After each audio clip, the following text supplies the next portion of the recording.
How much does the rise of China factor into the loss of the middle class in America? Because when you see a manufacturing plant, textile or furniture plant closed in North Carolina, it opens up in China and now Vietnam. So how much of it is a zero-sum game that we can't do anything about?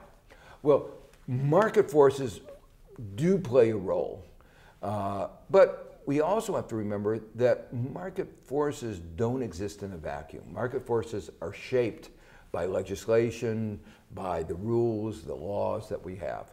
And take the case of globalization, we have an asymmetric globalization where we allow goods to move freely, we allow capital to move freely, but we don't allow labor to move freely.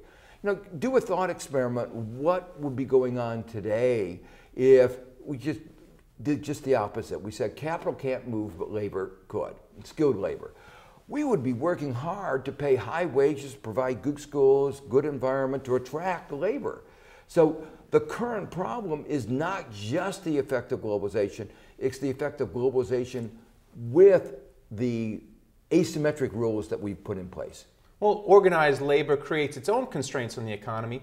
Do you think organized labor is blameless in what you call the hollowing out of the middle class? I actually think it goes the other way. One of the reasons that the people in the middle have been doing so badly is the unions, which used to provide a degree of protection, collective, strength of collective bargaining, have become weaker. The big event was the air controller strike in the beginning of the President Reagan's administration, weakening unions, and the result is that we have this asymmetry of bargaining power, which has been exacerbated by the way the asymmetries in globalization. Now, do you feel the same about public unions? Because a lot of taxpayers really applaud the recent vote in Wisconsin and what happened in San Diego. The fact that a lot of public employees have aligned themselves with politicians and really have given themselves pensions which are unsustainable.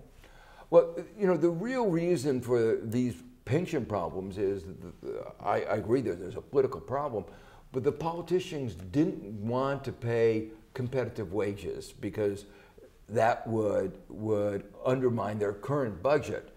So what they told the workers was, don't worry, your wages will not be really up to par, but we'll make it up for you by giving you bigger pensions. But then they didn't fund the pensions. And that creates an economic problem. That's a kind of irresponsibility. I think that when you hire a worker and you promise to pay him a pension, you put the money aside.